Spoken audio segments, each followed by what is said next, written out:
Antes de começar, preciso que você saiba. Esta não é apenas uma história de terror. É um aviso. E se você já viajou pela BR-116 entre Curitiba e São Paulo, talvez você tenha passado por ele sem perceber. Pelo motel Beira Rio, ou pelo menos, pelo que restou dele. Hoje vou contar a história de Diego, o recepcionista que trabalhou lá em 2003. O último ano que o motel funcionou. O último ano antes de fecharem. Oficialmente por questões estruturais. Mas a verdade é muito, muito pior. Esta é a primeira parte de uma trilogia. 3 histórias, 3 perspectivas. E no final do 3º episódio, você vai entender por que 23 pessoas desapareceram ali. E por que ninguém nunca falou sobre isso. Diego tinha 24 anos quando começou a trabalhar no motel Beira Rio. Era 2003. Ele tinha acabado de se formar em administração pela PUC, com notas medianas e nenhuma perspectiva real de emprego. O mercado estava difícil naquele ano. A economia brasileira ainda se recuperava das crises anteriores. E para um recém-formado sem experiência e sem contatos, as portas permaneciam firmemente fechadas. Ele morava com a mãe em um apartamento pequeno no bairro Água Verde, em Curitiba. 2 quartos, sala acanhada, uma janela que dava para um muro cinza do prédio ao lado. Sua mãe, Dona Célia, trabalhava como auxiliar de enfermagem no hospital evangélico, turnos duplos sempre que podia. Diego via o cansaço em seus olhos, as rugas que pareciam se aprofundar a cada mês. Ele precisava ajudar, precisava de dinheiro. Foi quando viu o anúncio no jornal Gazeta do Povo, na seção de classificados que já estava amarelada nas bordas. Precisa-se recepcionista noturno, motel BR-116, tratar com o Sr. Augusto. O emprego no motel não era o ideal. Turno da noite, das 22 às 6 da manhã. 8 horas no escuro atendendo caminhoneiros cansados e casais furtivos. O salário era baixo, mal acima do mínimo, sem benefícios além do vale-transporte. Mas era dinheiro, era alguma coisa. E Diego precisava de alguma coisa. Ele ligou no mesmo dia. A voz que atendeu era grave, rouca de décadas de cigarro. Sr. Augusto, o senhor ligou sobre o emprego? Sim, senhor. Eu vi o anúncio e... Você tem experiência com atendimento? Fiz estágio em hotel durante a faculdade. 6 meses na recepção do... Ótimo, pode começar segunda que vem, às 10 da noite. Não se atrase. E foi isso. Sem entrevista presencial, sem referências checadas, como se Sr. Augusto estivesse desesperado para preencher a vaga, ou como se soubesse que ninguém ficava muito tempo. O motel Beira Rio ficava no quilômetro 78 da BR-116, aproximadamente 1 hora de Curitiba em direção a São Paulo. Diego pegou 2 ônibus para chegar lá na primeira noite. Um até a rodoviária e outro intermunicipal que parava a cada pequena cidade pelo caminho. Desceu em um ponto sem placa, reconhecível apenas por uma árvore retorcida e um poste de luz que piscava irregularmente. Caminhou 15 minutos pela margem da rodovia. O barulho dos caminhões passando a poucos metros dele. O vento da noite de março ainda carregando um resto de calor do verão. E então viu a placa de neon na entrada. Motel Beira Rio, quartos por hora. Algumas letras já apagadas. O I de Beira piscava nervosamente, criando um efeito hipnótico no escuro. Motel Beira Rio. Liga, desliga, liga, desliga. O prédio era de 2 andares, construído nos anos 70, em um estilo que provavelmente foi considerado moderno na época, mas que agora parecia apenas datado e deprimente. Concreto cinza manchado pela umidade, janelas pequenas com persianas fechadas, uma estrutura em formato de U, com estacionamento no meio, permitindo que cada quarto tivesse acesso direto para os carros. Privacidade era o produto principal, afinal. Havia 24 quartos no total, 12 no térreo, 12 no primeiro andar. Cada porta tinha um número pintado em dourado desbotado. A recepção ficava na entrada principal. Uma sala pequena com balcão de fórmica marrom, cadeira giratória velha, um televisor de tubo e uma janela de vidro que dava para o estacionamento. Diego empurrou a porta. Uma campainha tocou. Daquelas antigas, um din-din metálico. O cheiro o atingiu imediatamente. Mofo, desinfetante barato, fumaça de cigarro impregnada nas paredes após décadas. Era um cheiro que grudava na garganta, que fazia você querer tossir, mas reprimir ao mesmo tempo. Pontual. Gosto disso. Sr. Augusto estava sentado atrás do balcão. Diego o viu pela primeira vez sob a luz amarelada da recepção. Devia ter uns 60 e poucos anos, talvez 65. Cabelo grisalho penteado para trás com brilhantina. Bigode espesso, também grisalho. Olhos fundos, cansados, mas alerta, muito alerta.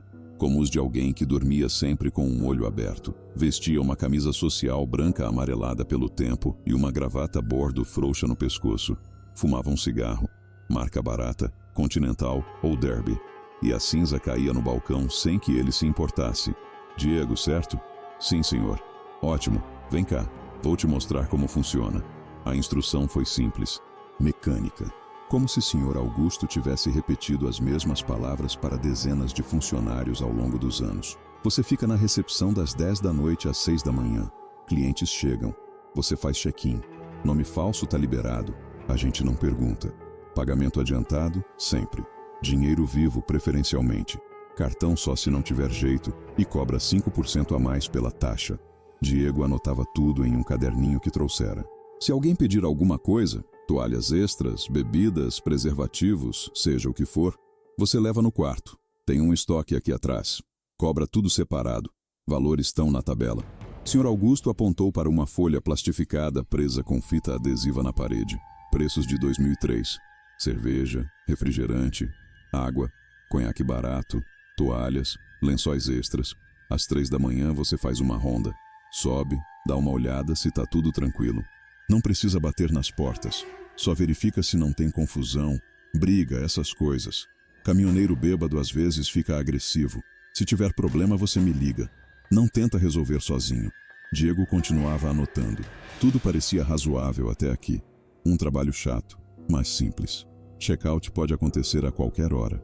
Madrugada, manhã, tanto faz. Cliente termina, desce, devolve a chave, vai embora. Você limpa a entrada no final do turno. Varrer, passar pano, esvaziar o cinzeiro. A camareira chega às 8 para arrumar os quartos. Sr. Augusto apagou o cigarro em um cinzeiro transbordante. Acendeu o outro imediatamente. Tem telefone aqui na recepção. Se tocar, você atende. Motel Beira Rio, boa noite. Simples assim. Geralmente é cliente perguntando se tem quarto vago ou quanto custa. Às vezes é a minha esposa me procurando. Se for ela, você fala que eu volto só de manhã. Ele deu uma risada curta, sem humor real. E tem uma regra, Diego. Uma regra muito, muito importante. O tom mudou. Ficou sério, pesado. Nunca, em hipótese alguma, entre no quarto 7. Diego levantou os olhos do caderninho. Como assim? Exatamente o que eu disse. O quarto 7 está permanentemente lacrado. Se alguém pedir especificamente esse quarto, você diz que está em manutenção. Se você ouvir barulhos vindos de lá, você ignora. Se a porta estiver aberta, você não entra.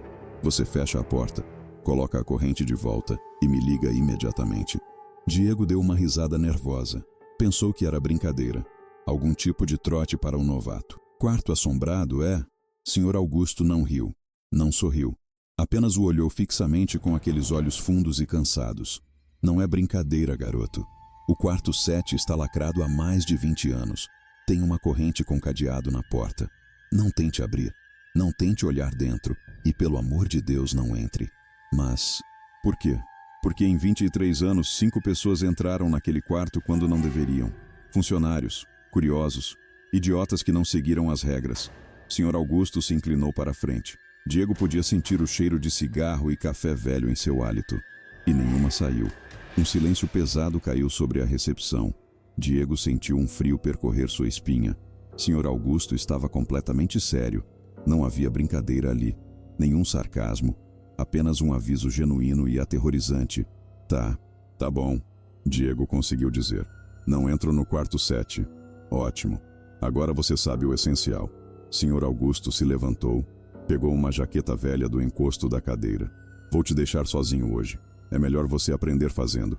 Qualquer coisa, meu número tá aqui. Ele rabiscou em um papel e deixou sobre o balcão. E lembra, não importa o que aconteça, não entra naquele quarto. E então saiu deixando Diego sozinho na recepção amarelada, com o cheiro de mofo e o som distante dos caminhões na rodovia. As primeiras semanas foram surpreendentemente tranquilas. O trabalho era exatamente como o Sr. Augusto descrevera. Simples, repetitivo, um pouco entediante. Chegavam cerca de 5 a 8 clientes por noite, principalmente caminhoneiros parando para descansar algumas horas antes de continuarem viagem para São Paulo ou para o Sul. Homens cansados com uniformes sujos de estrada que pagavam em dinheiro amassado e subiam cambaleando para os quartos. Alguns pediam uma cerveja, outros apenas queriam dormir. Havia também os casais furtivos. Sempre chegavam em carros com vidros escuros, estacionavam longe da iluminação principal. O homem descia primeiro, olhava em volta, então fazia sinal para a mulher. Check-in rápido, nomes obviamente falsos. Silva, Santos, Oliveira. Diego não perguntava. Não era pago para perguntar. A rotina noturna se estabeleceu rapidamente. Diego chegava às 10, recebia o turno de Sr. Augusto ou do outro recepcionista diurno, um senhor calmo chamado Reinaldo. Ficava na recepção, assistindo TV em volume baixo, novelas antigas, filmes ruins, infomerciais de madrugada. Às 3 fazia a ronda pelo motel. Às 6 passava o turno para a camareira, Dona Marlene, uma senhora de 50 e poucos anos que falava pouco e limpava rápido. O motel tinha uma atmosfera peculiar à noite. Um silêncio pesado que era quebrado apenas por sons distantes da rodovia. Caminhões buzinando, carros acelerando, ocasionalmente uma sirene. Dentro do motel, o silêncio era quase absoluto. Às vezes, Diego ouvia passos abafados nos corredores acima, portas se fechando, o ranger ocasional de uma cama velha. Mas eram apenas os hóspedes, nada demais, exceto pelo quarto 7. O quarto 7 ficava no segundo andar, terceira porta à esquerda. Diego passava por ele toda noite durante a ronda das 3 da manhã. A corrente grossa estava sempre lá, prendendo a porta por fora, com um cadeado pesado de ferro. Um papel estava colado na porta com fita adesiva amarelada. Manutenção. Não entrar. Diego sempre sentia algo estranho quando passava por aquele quarto. Uma tensão no ar, uma pressão atmosférica diferente, como antes de uma tempestade. O corredor ficava vários graus mais frio próximo àquela porta. Seu corpo se arrepiava involuntariamente, e havia um som. Ou talvez não fosse um som, mas uma ausência de som, como se aquele pedaço específico do corredor sugasse os ruídos ao redor, criando um bolsão de silêncio antinatural. Ele nunca parava ali, sempre acelerava o passo, olhava para frente, terminava a ronda rapidamente e descia de volta para a segurança da recepção. Nas primeiras semanas, Diego quase se convenceu de que tudo era bobagem. Senhor Augusto era velho, supersticioso, talvez um pouco senil. A história do quarto 7 era apenas isso, uma história. Algo para assustar funcionários novos. Um tipo macabro de tradição. Mas então chegou a 12ª noite. E tudo mudou. Era 27 de março de 2003. Uma quinta-feira. Diego lembrava exatamente porque tinha anotado em seu caderninho, como fazia todas as noites. Data, número de hóspedes, ocorrências. Aquela noite estava tranquila. 3 quartos ocupados. Um caminhoneiro no quarto 3. Um casal no quarto 12. Outro caminhoneiro no quarto 15. Era 2h37 da manhã. Diego estava na recepção, assistindo um filme antigo na Globo. Alguma coisa americana dublada, com atores que ele não reconhecia. O volume estava baixo, a noite estava silenciosa. Então ouviu, din-din, a campainha da porta de entrada. Diego levantou da cadeira, espreguiçando-se. Mais um cliente tardio, provavelmente. Não era incomum. Às vezes chegavam clientes às 3, 4 da manhã. Caminhou até a porta de vidro e viu um casal do lado de fora, parados sob a luz fraca da entrada. Jovens, uns 20 e poucos anos. Ela tinha cabelo loiro, comprido até a cintura, liso. Usava um vestido branco simples, meio esvoaçante com o vento. Ele usava jaqueta jeans, camiseta preta por baixo, calça jeans também. Estavam abraçados, ela com a cabeça apoiada no ombro dele, sorrindo. Pareciam um casal normal, jovem, apaixonado. Diego destrancou a porta. Boa noite. Querem um quarto? Sim, o rapaz disse. Sua voz era estranhamente monótona, sem emoção real, como se estivesse recitando uma linha decorada. Mas tem que ser o quarto 7. Diego sentiu seu estômago se revirar. O quarto 7 está em manutenção. Posso oferecer o 5 que é bem parecido e... Não. A voz do rapaz estava ainda mais plana agora, completamente sem inflexão. Tem que ser o 7. Olha, eu entendo, mas realmente não posso. O quarto tá lacrado. Tem problema estrutural e... A moça levantou a cabeça do ombro do rapaz e olhou diretamente para Diego. E ele viu seus olhos. Não eram normais. Não eram olhos humanos. Eram vazios. Não no sentido metafórico de não ter emoção, mas literalmente vazios. Como se fossem buracos negros onde deveriam estar os globos oculares. Buracos que sugavam luz, que sugavam tudo. Diego podia ver através deles. Podia ver algo do outro lado. Algo que se movia. Algo que observava. Deixa a gente entrar, Diego. Ela sussurrou. Sua voz era múltipla, como várias pessoas falando ao mesmo tempo, levemente desincronizadas. A gente só quer ir para o quarto, o nosso quarto. Diego deu um passo para trás, tropeçando em seus próprios pés. Como você sabe meu nome? Eu não te contei. A gente sempre soube, o rapaz disse. E agora Diego percebia que ele também tinha aqueles olhos vazios, buracos negros, infinitos. A gente tem esperado tanto tempo. Esperado por você. Todos nós. Todos vocês? A moça sorriu. Seus dentes eram cinzas. A gente precisa de mais. Mais para completar. Mais para crescer.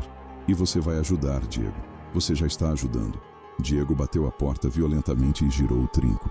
Seu coração disparado. Mãos tremendo. Ele se afastou da porta de vidro, esbarrando no balcão, quase caindo. Respirou fundo. 1, 2, 3. Tentando acalmar o pânico que explodia em seu peito. Então olhou de novo através do vidro. O estacionamento estava completamente vazio. Nenhum carro, nenhuma pessoa. A luz da entrada iluminava apenas o asfalto rachado e algumas manchas de óleo. O casal tinha desaparecido, como se nunca tivesse existido, como se tivesse sido sugado de volta para o lugar de onde viera. Diego não dormiu naquela noite. Ficou na recepção. Todas as luzes acesas.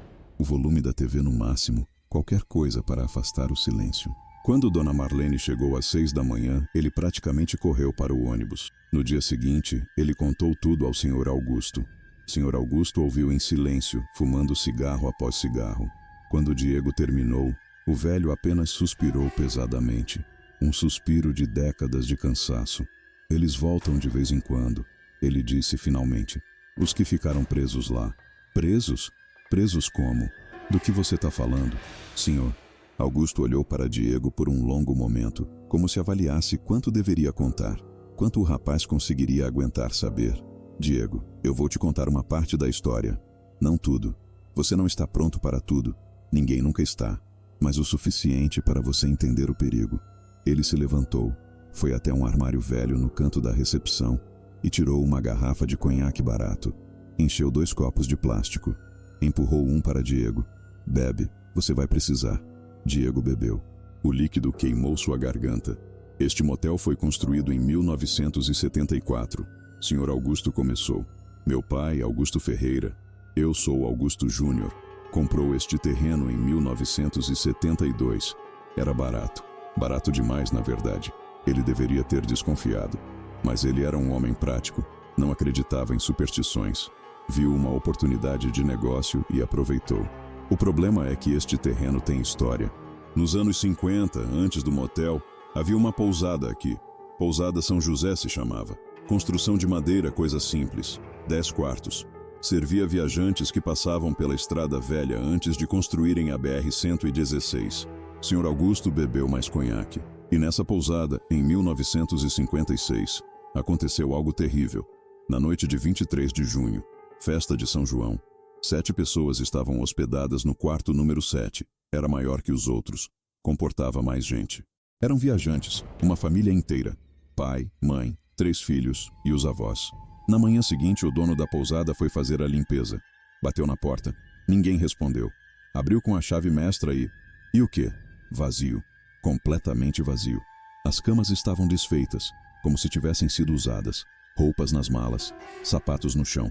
Mas nenhuma pessoa. Como se tivessem evaporado durante a noite. Diego sentiu um frio percorrer sua espinha. A polícia investigou. Vasculharam a pousada inteira. O terreno ao redor. O rio ali perto. Não encontraram nada. Nenhum corpo. Nenhuma pista. Nenhum sinal de luta, de violência, de fuga. Era como se as 7 pessoas tivessem simplesmente deixado de existir. Investigadores vieram de Curitiba. Especularam sequestro, assassinato, fuga planejada. Mas nada fazia sentido. Não havia motivo. Não havia evidência. Foi arquivado como desaparecimento sem explicação. Sr. Augusto acendeu outro cigarro. A pousada não sobreviveu. Os proprietários tinham medo. Os viajantes pararam de vir. O lugar ganhou má fama. Fechou em 1958. Ficou abandonado por anos.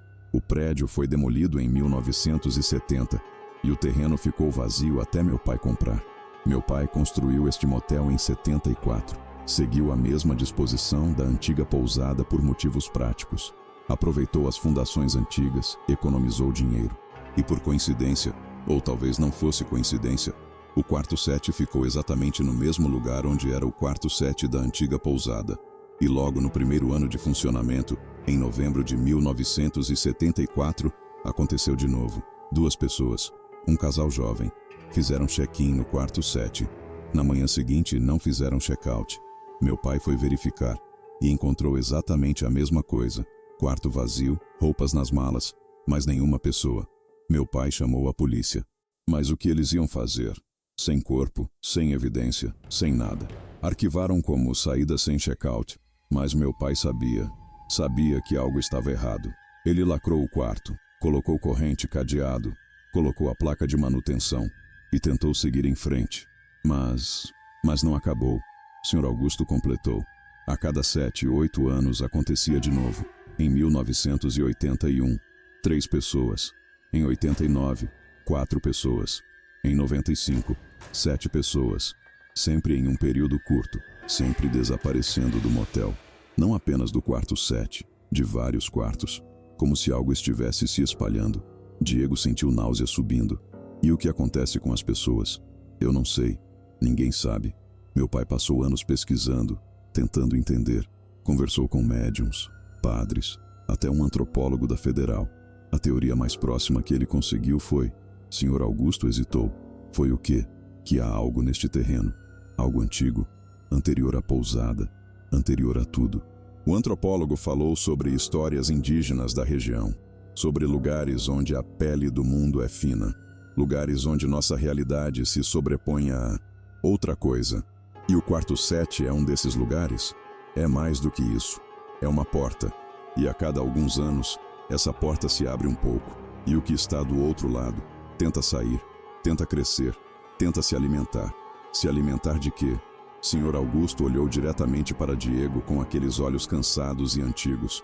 De pessoas, de existências. Ele puxa as pessoas para lá. E elas ficam presas.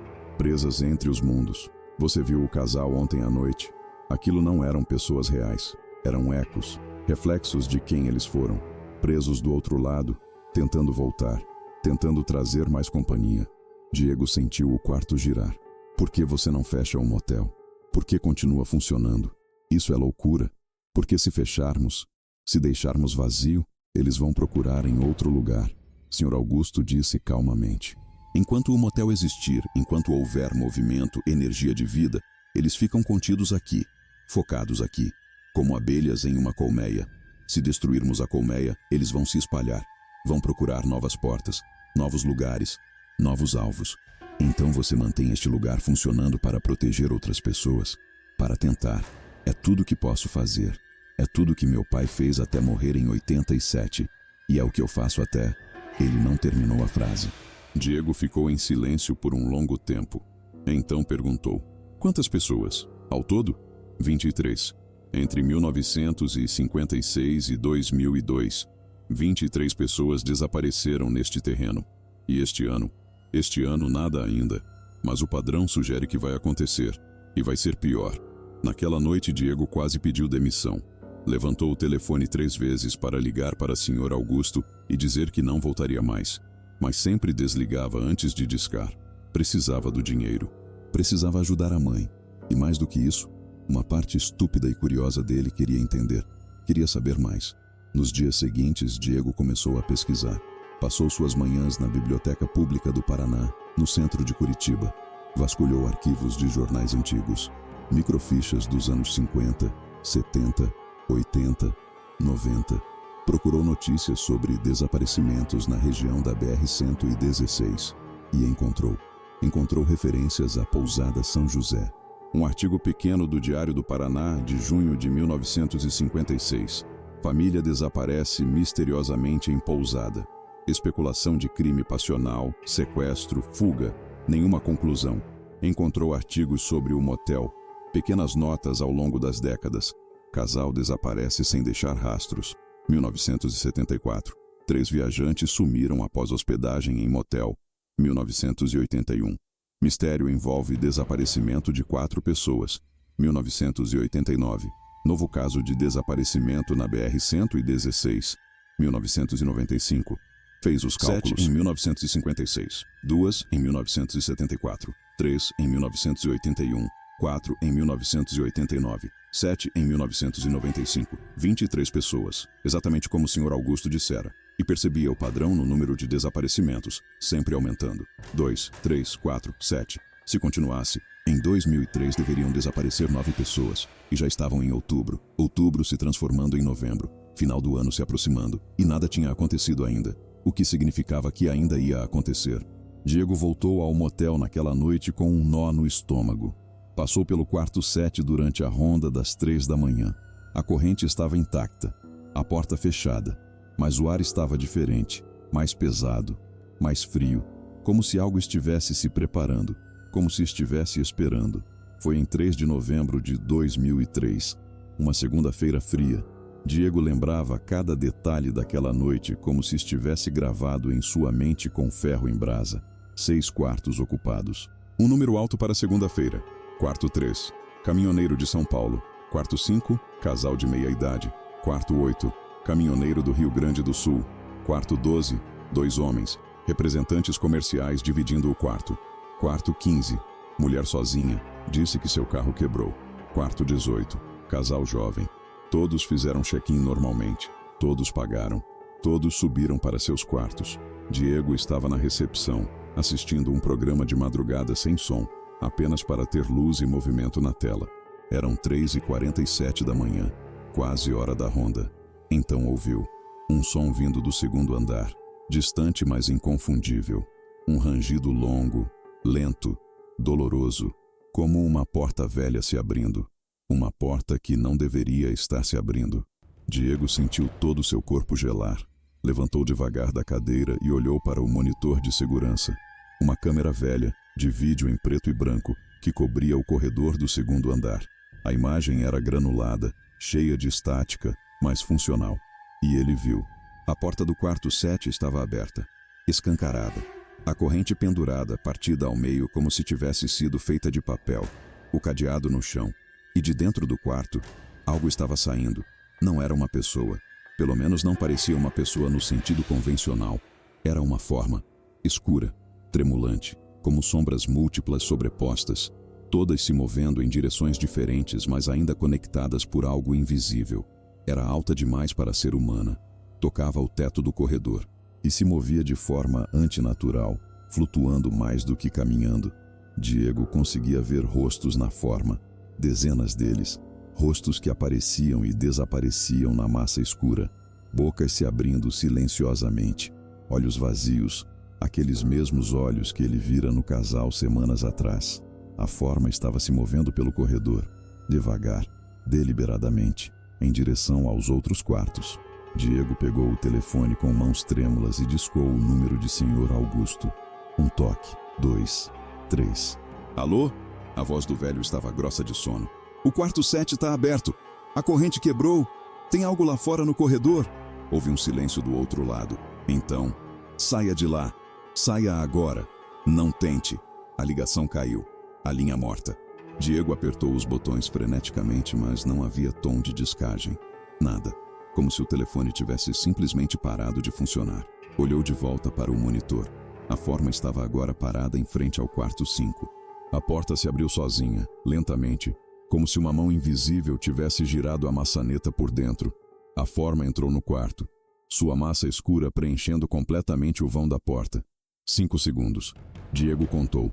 1, 2, 3, 4, 5. Então ouviu um grito. Curto, agudo, abafado pela distância, mas inconfundível. Um grito de terror absoluto que foi cortado de repente, como se alguém tivesse desligado um rádio. Silêncio. A forma saiu do quarto 5. Maior agora. Diego podia jurar que estava maior. mais densa, como se tivesse crescido, e seguiu para o quarto 8. Diego não pensou, não planejou. Seu corpo simplesmente reagiu. Correu para a escada, subindo os degraus de 2 em 2, gritando o mais alto que conseguia. Saiam! Todos saiam dos quartos! Agora! Chegou ao segundo andar ofegante, o coração batendo tão forte que ele podia ouvi-lo em seus ouvidos. O corredor estava diferente. O ar estava pesado, viscoso, como se ele estivesse se movendo através de água. A temperatura tinha caído drasticamente. Seu hálito formava nuvens de vapor. E havia um som, um zumbido baixo, constante, que parecia vir de dentro das próprias paredes. Saiam, por favor, saiam dos quartos! Continuou gritando, correndo pelo corredor, batendo nas portas. Mas não havia resposta. Nenhuma. Parou em frente ao quarto 5. A porta estava entreaberta. Empurrou devagar. O quarto estava vazio, completamente vazio. A cama estava desfeita, lençóis jogados para o lado. Havia roupas na cadeira, calça jeans, camisa social, uma bolsa feminina aberta sobre a mesa, celular plugado na tomada, carregando, carteira, chaves de carro, um copo de água pela metade na mesinha de cabeceira, mas nenhuma pessoa, como se o casal tivesse simplesmente evaporado. Diego recuou, tropeçando, caindo no corredor.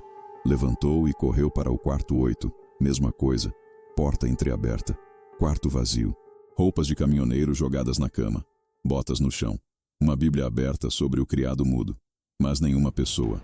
Quarto 3, vazio, quarto 12, vazio, quarto 15, vazio, quarto 18, vazio, 6 quartos ocupados menos de 1 hora atrás, e agora todos vazios, todas as pertences ainda lá, mas nenhuma das 8 pessoas que tinham feito check-in. Diego estava hiperventilando, sua visão começava a escurecer nas bordas. Ele se apoiou na parede, tentando respirar, tentando pensar, e então percebeu onde estava, no final do corredor, em frente ao quarto 7. A porta estava escancarada, e de dentro vinha luz. Não luz normal, não luz elétrica ou de vela ou de qualquer fonte que Diego pudesse identificar. Era uma luz que pulsava, que respirava, que tinha textura e peso. Uma luz que parecia viva. E então ouviu as vozes. Não eram vozes humanas. Ou talvez fossem muitas vozes humanas, falando ao mesmo tempo, camada sobre camada, criando uma cacofonia que de alguma forma se organizava em palavras inteligíveis. Diego, ele tentou se mover, tentou correr, mas seus pés não obedeciam. Diego, vem ver. As vozes eram suaves, acolhedoras, como um coro de amigos, de família, de pessoas amadas chamando seu nome. Vem entender, vem finalmente entender. Seus pés começaram a se mover, não porque ele quisesse, mas porque eles simplesmente começaram. Um passo, depois outro. A gente tem esperado tanto, esperado por você especificamente. Diego tentou gritar, mas sua garganta não produzia som. Você é especial, Diego. Você pode ver, você pode ouvir, você pode cruzar. Mais um passo. Estava a metros da porta agora. Vem, só mais um, e somos 32. Outro passo. E então podemos abrir completamente. Então podemos sair, podemos crescer, podemos ser. A luz do quarto estava se expandindo, pulsando em sincronia com seu coração. Diego podia ver coisas se movendo dentro dela. Formas, rostos, mãos estendidas, bocas se abrindo. Vem, Diego, vem para casa. Sua mão alcançou a maçaneta. Os dedos se fecharam ao redor do metal gelado, e então algo o puxou para trás violentamente. Diego caiu no chão com força, batendo o ombro no tapete áspero. Olhou para cima e viu o Sr. Augusto. O velho estava ofegante, suando, com os olhos arregalados de pânico e determinação. Não! Sr. Augusto gritou, se jogando contra a porta do quarto 7, batendo-a com toda sua força. Não vai levá-lo! A porta se fechou com um estrondo que sacudiu todo o prédio. Sr. Augusto rapidamente tirou uma corrente nova do bolso. Ele tinha vindo preparado e a passou pela maçaneta, prendendo-a à barra de metal fixada na parede ao lado.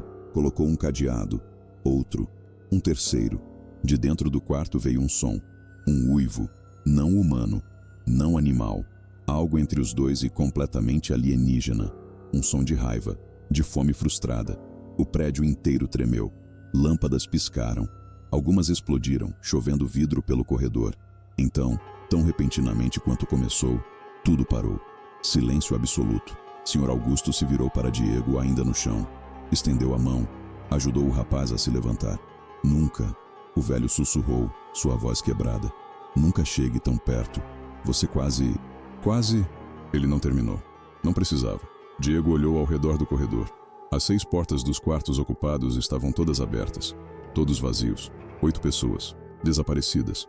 Eles foram... Sim, Sr. Augusto disse simplesmente. Foram.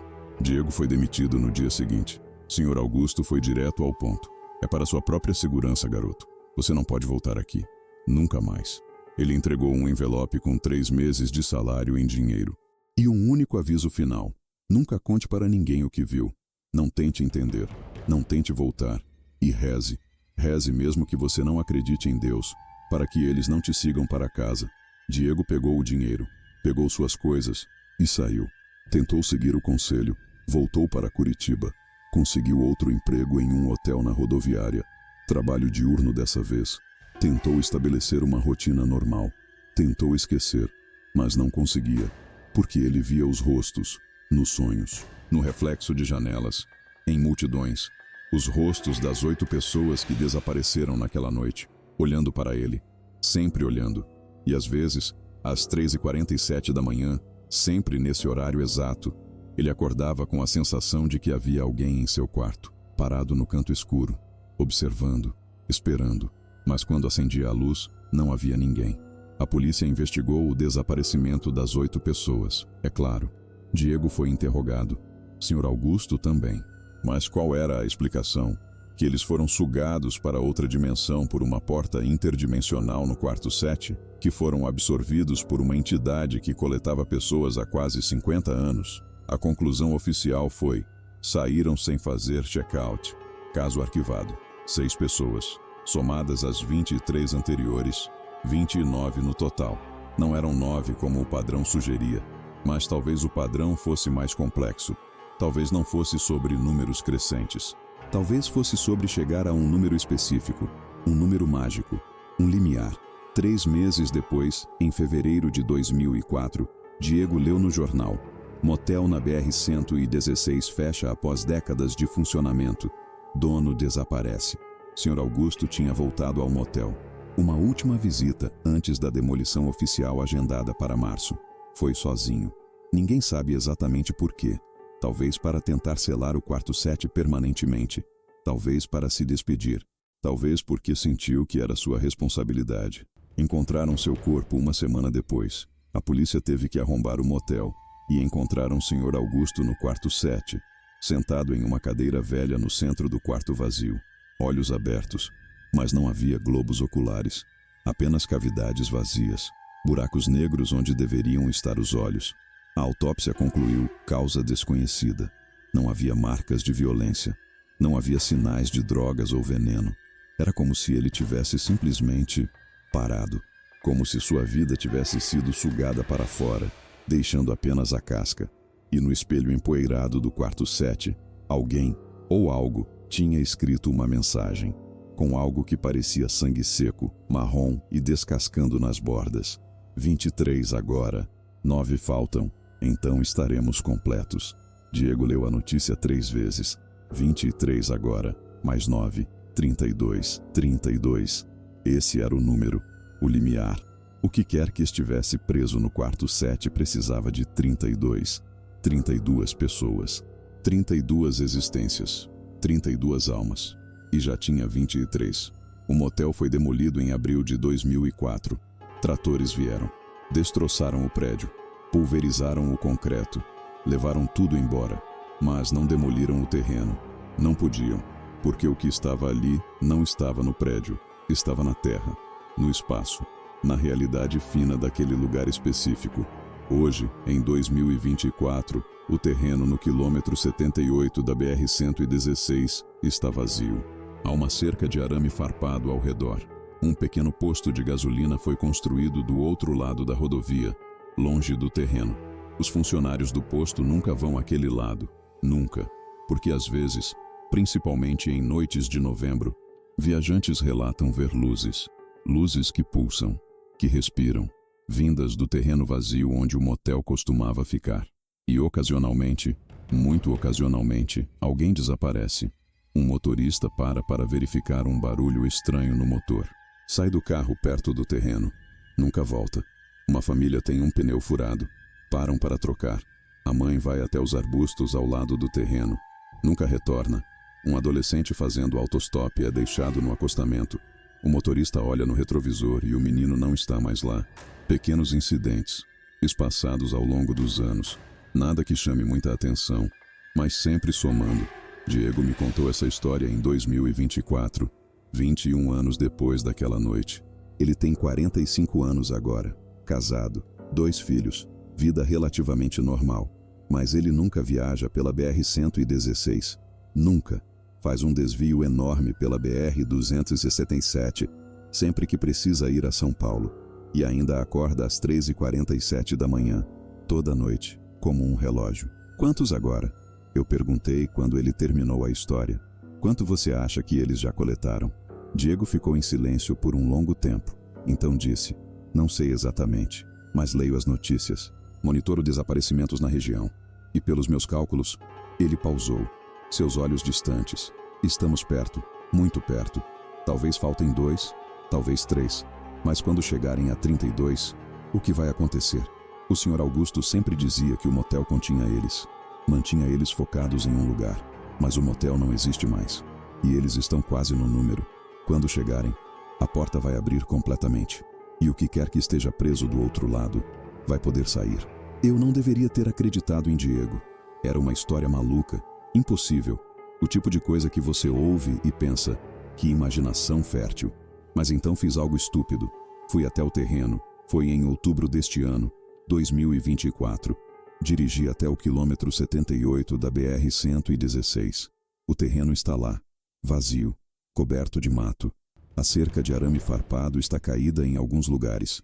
Parei o carro, desci, caminhei até a cerca e senti. O ar estava diferente ali, mais pesado, mais frio, mesmo no calor de outubro. E havia um som, ou talvez não fosse exatamente um som, mas uma ausência de som, como se aquele pedaço de terra existisse em um silêncio próprio, isolado do resto do mundo. Olhei para o terreno, e por um segundo, apenas um segundo, vi algo, uma forma escura, tremulante, se movendo entre as ervas daninhas. Pisquei. Não havia nada. Voltei para o carro rapidamente. Liguei a ignição, e quando olhei no retrovisor antes de sair, havia alguém parado na beira da estrada. Atrás do meu carro, uma jovem, cabelo loiro, comprido, vestido branco, olhando diretamente para mim, com olhos vazios. Acelerei. Não olhei para trás. E agora, 3 semanas depois, eu acordo às 3h47 da manhã, toda noite, como um relógio. E às vezes, no canto escuro do meu quarto, eu vejo algo se mover, algo esperando.